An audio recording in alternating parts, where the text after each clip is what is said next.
Well, sometimes we can be quick to talk about Celebrate Recovery, and it's not just for addictions. In fact, 1 in 3 people coming to Celebrate Recovery deal with addictions. Everything else is stuff around addictions and may be fueling addictions in our own way, whether that's workaholism, performance, people-pleasing, low self-esteem, all those things, control, anger, rage, that kind of stuff.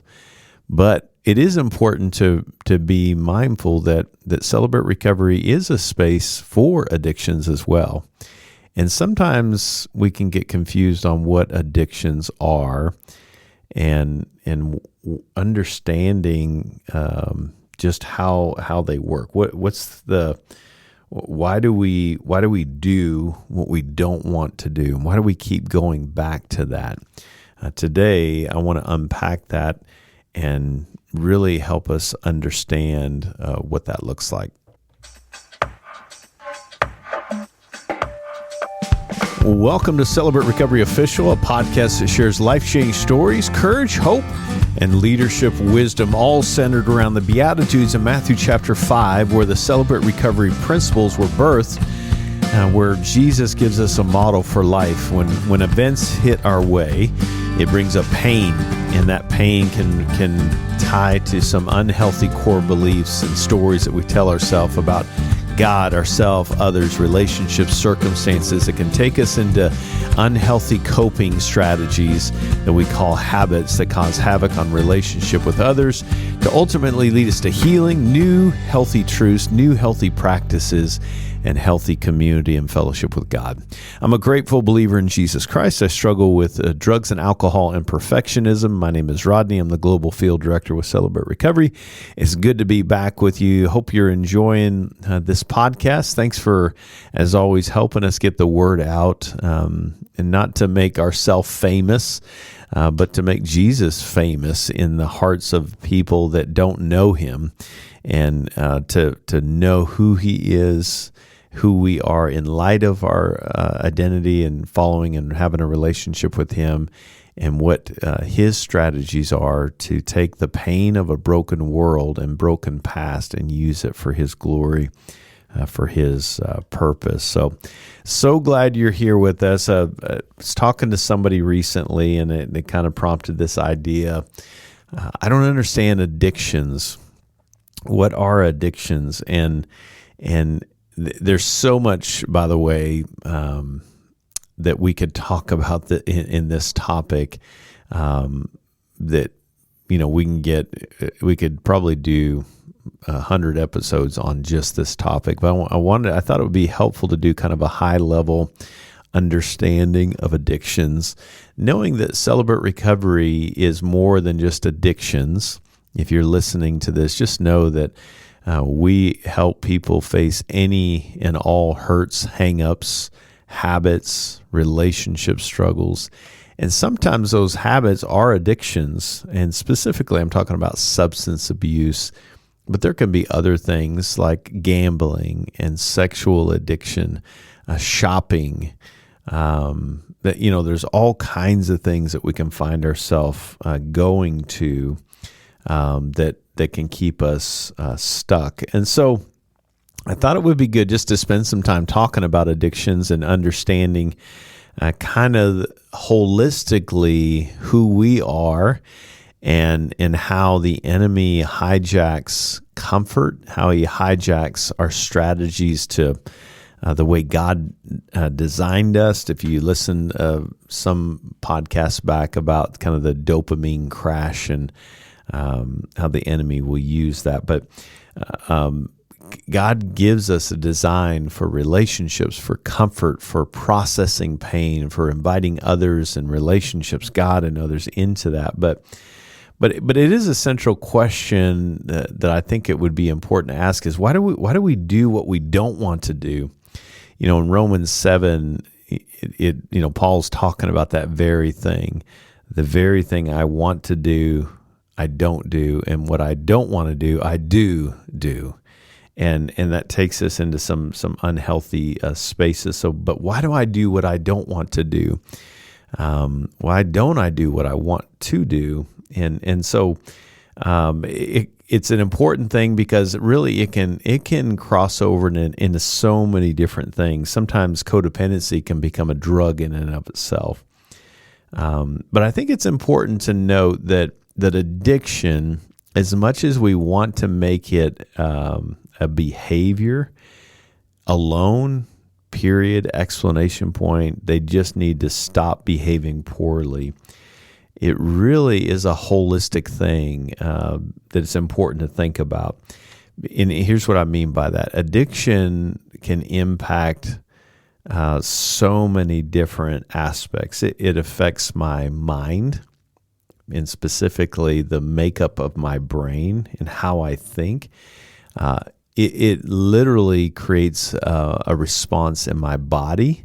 I have these cravings that I'm trying to satisfy. If I don't get these cravings, a lot of times when we're deep in our addictions, if I don't get this fix for my craving, it feels like my body starts communicating I'm going to die. And it's such a sad cycle the enemy throws us into.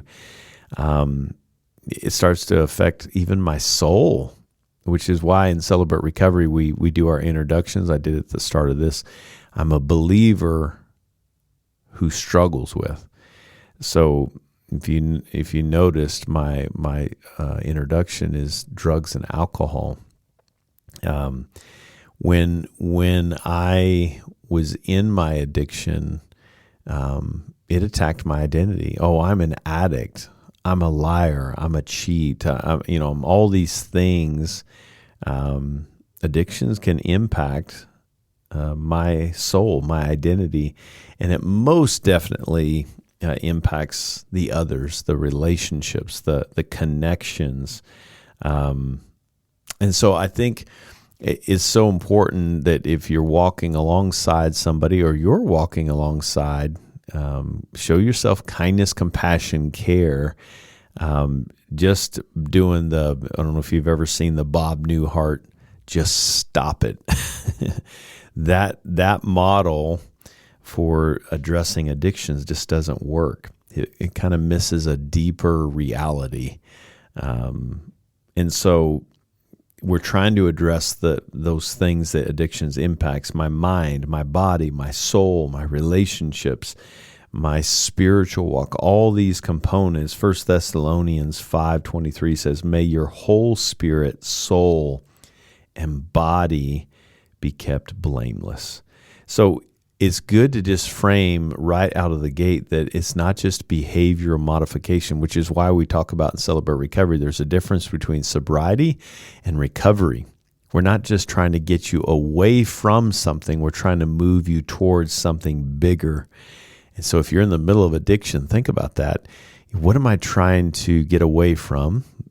You wouldn't be here if that, whether it's compulsive behavior, an addiction, alcoholism, a drug addiction, maybe some porn, or maybe there's some really enmeshed codependency.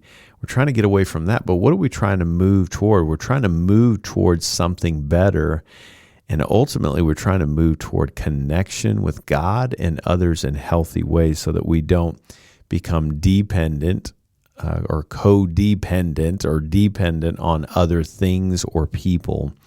And so God is trying to give us wholeness of mind, wholeness of spirit, wholeness of our body, our soul, our identity, our thinking, our cravings. And so good to have that frame. But I think what's interesting about the brain is we have kind of this rewiring that happens in our brain through repetition.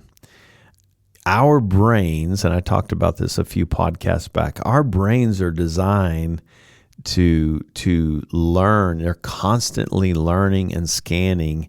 And the way it learns is through rewards, right? We see those dopamine hits. That's a natural reward system that God put in your body.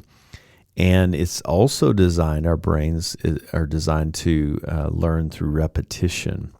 So that dopamine and it might be worth going back and listening to that podcast on dopamine crashes. But dopamine is just reinforcing a behavior. And here's the sad part: even when it's destructive, and Mac Owen and I have talked about this before, our solution was drugs and alcohol. It wasn't the right solution, but there was good reasons. Here's the problem: is as it reinforces that, and we overfunction and overuse that dopamine hit in our body, our mind, that releasing of chemicals. Over time, what happens is our brain begins to change our priorities. Now my priorities are about relief versus truth. And we've said this in Celebrate Recovery for years, but our body, our brain will take us to places to repeat what we reinforce. I memorized this passage in the King James years ago, but so I don't even know what the NIV says because I just repeat the King James. As a man thinketh in his heart, so is he. Our hearts can think, and when we begin to give we stimulate our mind with new, different things, a new community, new people, places, and things. That's when it begins to reinforce, and we begin to repeat new, different, deeper things because we're creating new, healthy reinforcements.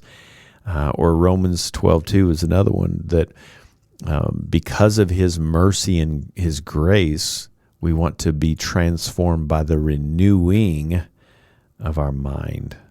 God is renewed, he's renewed, and he's renewing.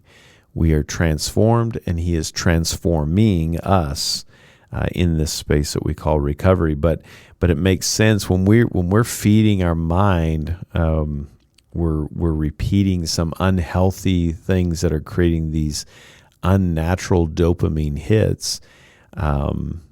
We're reinforcing some bad habits, and that's what Celebrate Recovery is trying to do, is give us new habits, new people to hang out with, new places to go and call and be with when we're tempted, new things to do that stimulate my mind. It's a good question to ask myself, what am I stimulating my mind with these days that are new and different?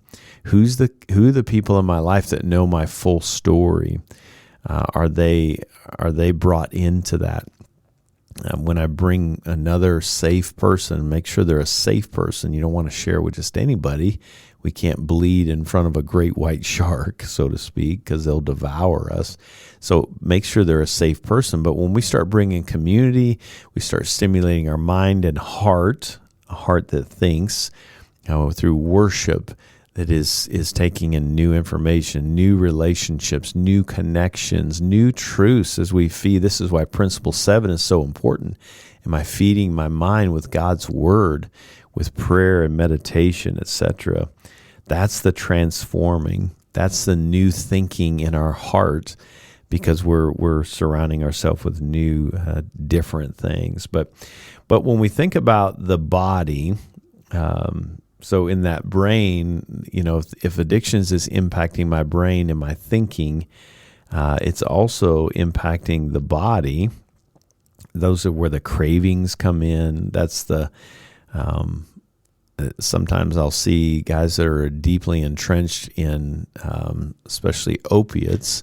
There is a point where you feel like where you're coming off of that, which is why sometimes we need help to get off of some of those drugs, because it can be dangerous. But the withdrawals that we experience can feel really, really strong, and it creates this survival wiring in us, and it's not a healthy survival, but we're trying to address that so we can move toward new things.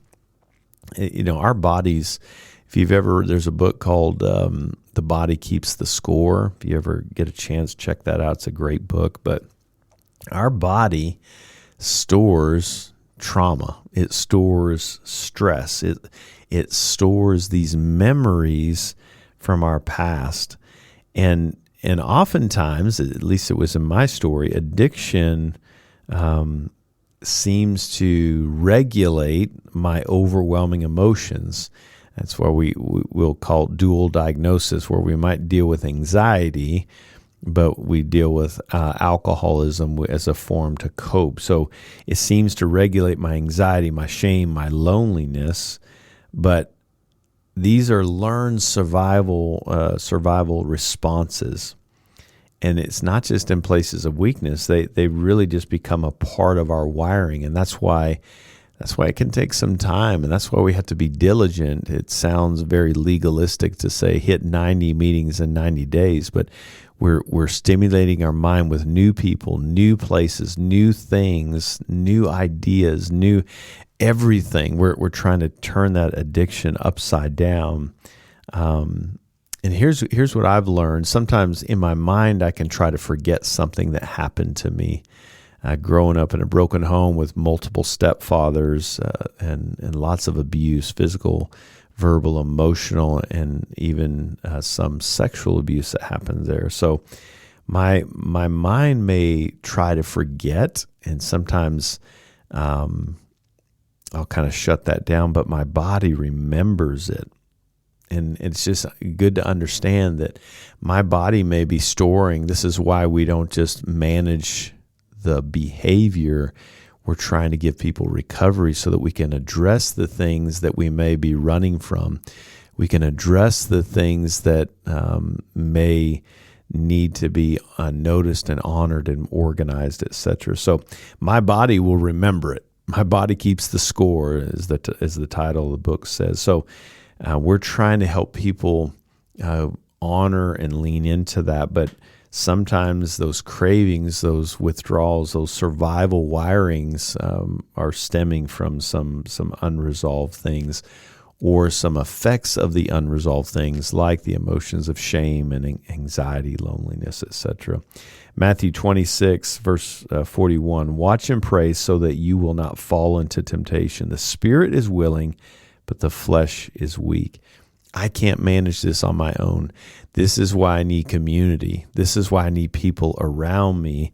If I try to do this on my own, it's a recipe for disaster. Loneliness just grows the addiction. Connection really moves us to that healing, that recovery that we're longing for in that space. I'm going to take a super quick break. When we come back, we'll continue the conversation around addiction. Stick with me. I'll be right back.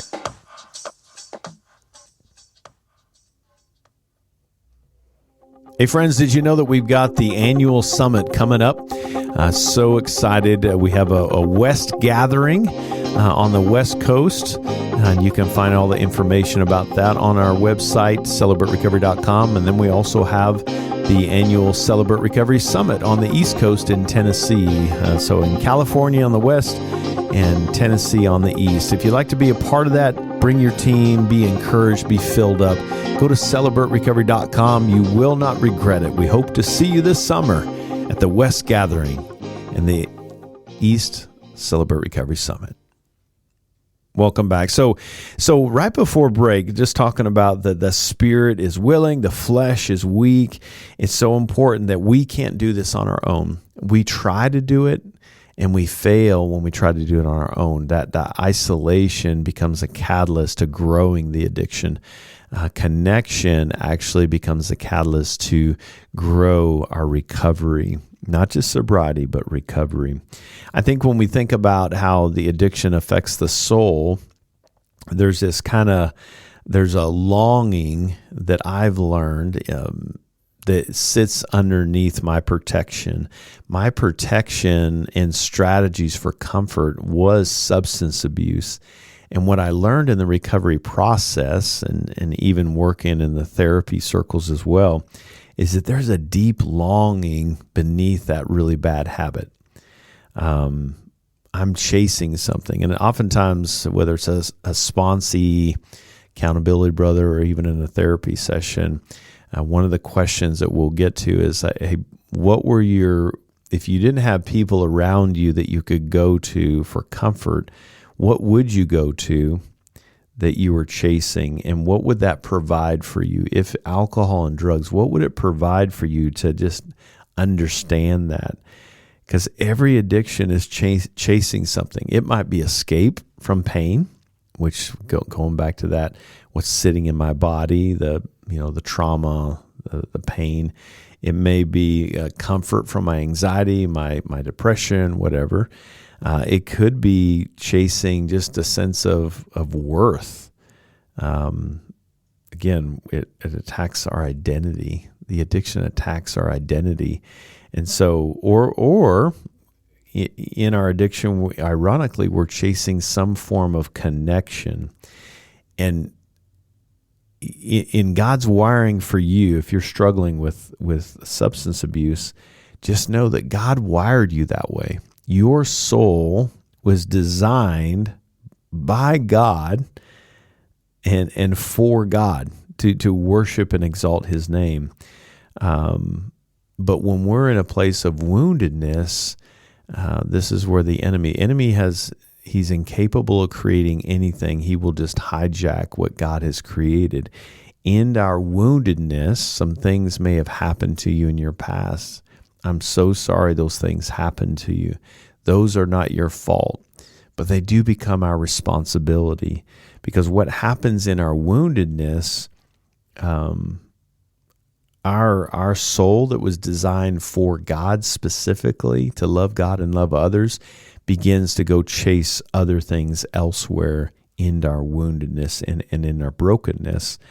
And this is going to sound probably a little bit weird, but we think about if our soul was designed for God, to exalt His name, to bring glory to His name, to worship Him, it's safe to say that in our addictions and our compulsive behavior, it's really misguided and misdirected worship.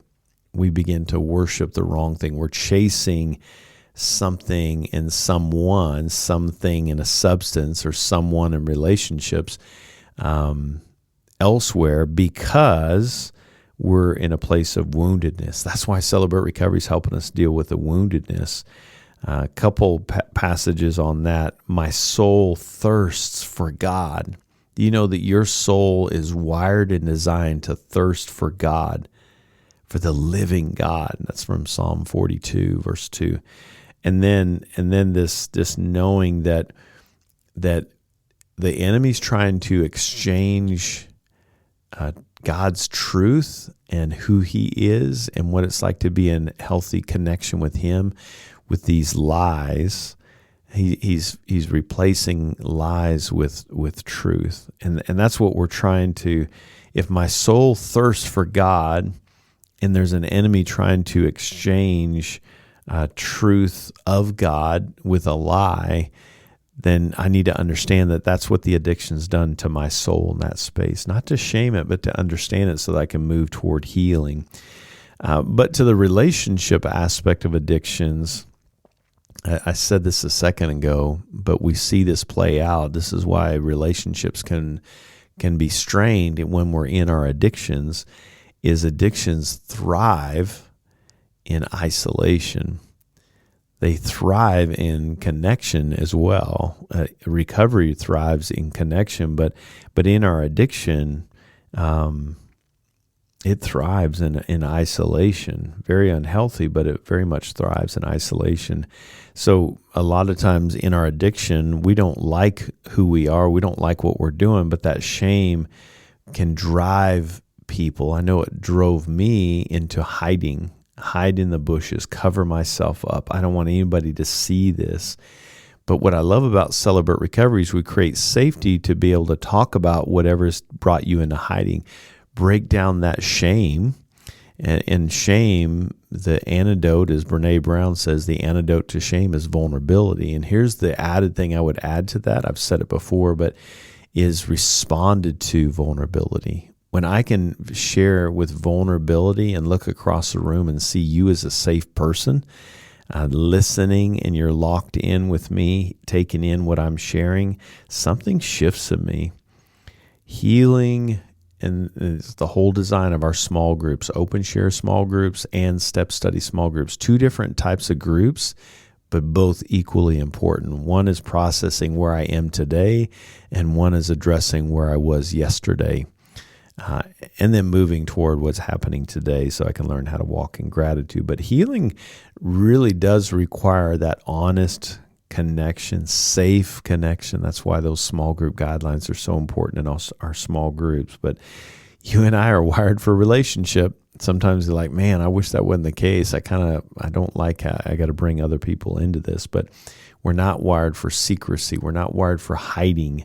We're wired for connection.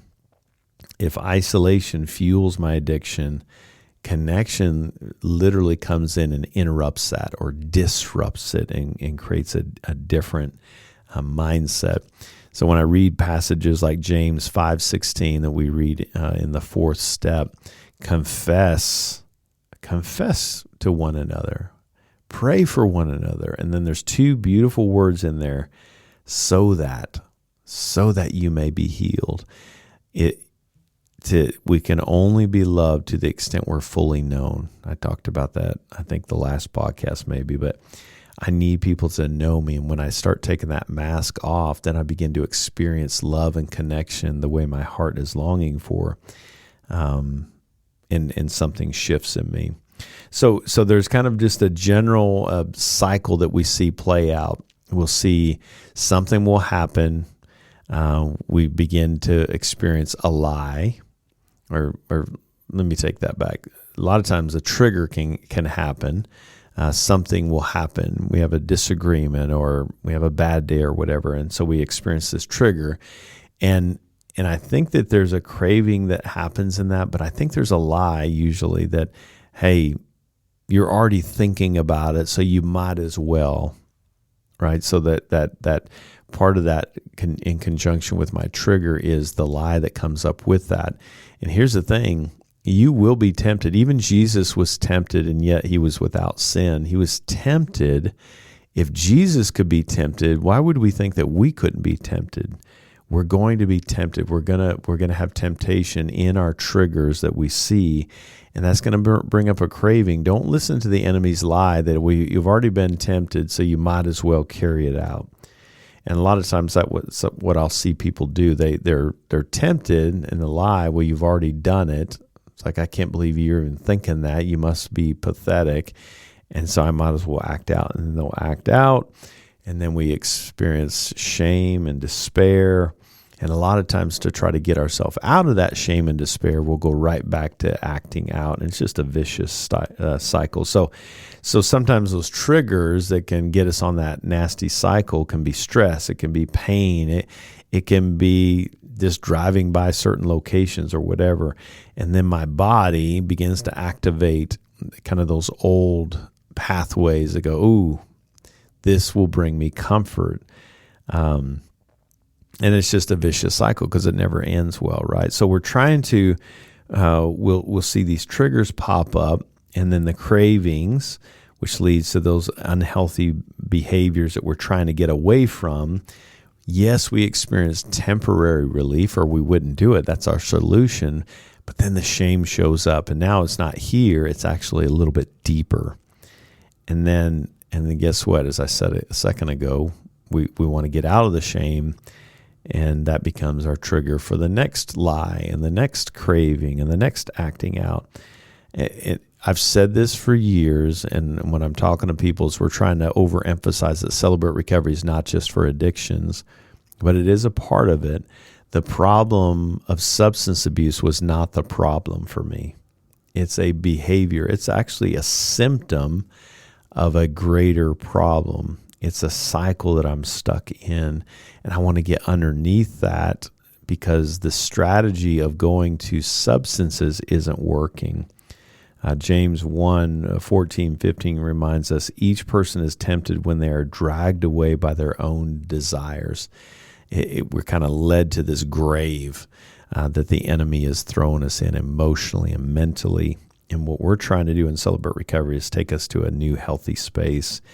But the last thing I'll say on this one, and we'll do a part 2 on this, is that healing in this process requires the whole, right? We're talking about the mind, the soul, the body, the relationships, holistic transformation. We're not just about getting you sober and stopping a behavior. Jesus wants to renew your mind, so we got to stimulate it with new things. He wants to calm your body. That means we've got to put ourselves in the right places with the right people, different people, places, and things. He wants to restore my soul, my identity. Who am I? This is what I struggle with, but that's not who I am. So that he can then begin this. This is why principle 6 in the amends and forgiveness is later in the process, because transformation in us has to happen before we can restore relationships. Otherwise, it just feels like manipulation. So what I love about what God is doing in Celebrate Recovery is healing us holistically. He's not addressing one of these. He's addressing the mind, the body, the soul, the spirit, the relationships, all of that. It's the heart of 2 Corinthians 5:17. Therefore, if anyone is in Christ, he is a new creation. God wants to restore your soul. He gives us our salvation. And when he makes us a new creation, it doesn't mean it's always instantaneous. I've seen people come in addicted and receive Christ, but they're still struggling with the addiction because their makeup of their mind, their soul, their body, the relationships around them, all this stuff that they're allowing into their heart, their mind, their body, their identity is affecting them. So they become new, but now we got to work on the damage of living in that old life. And sometimes that can take some time. So give yourself compassion, care, and kindness. If you've got someone in your life dealing with it, show some compassion, care, and kindness. It may mean boundaries, but show kindness. That's God's strategy for change and repentance and healing and growth. I wonder what it'd be like to show ourselves that. I wonder what that would be like to show that loved one in our life that same strategy. So very super high level approach to understanding addictions, but hopefully it gives you a little bit of clarity and maybe a little bit curiosity as you approach someone, or even your curiosity for yourself as you're walking through your addictions. I hope these are helpful for you. If you're trying to face this alone, please hear me loud and clearly. Isolation will drive your addiction. It will grow your addiction, but connection will disrupt that. And that's what Celebrate Recovery is all about. I hope that you'll join us at a Celebrate Recovery near you. Hey, thanks for being with me today. I pray that you'll join me next time. Until then, God bless you guys.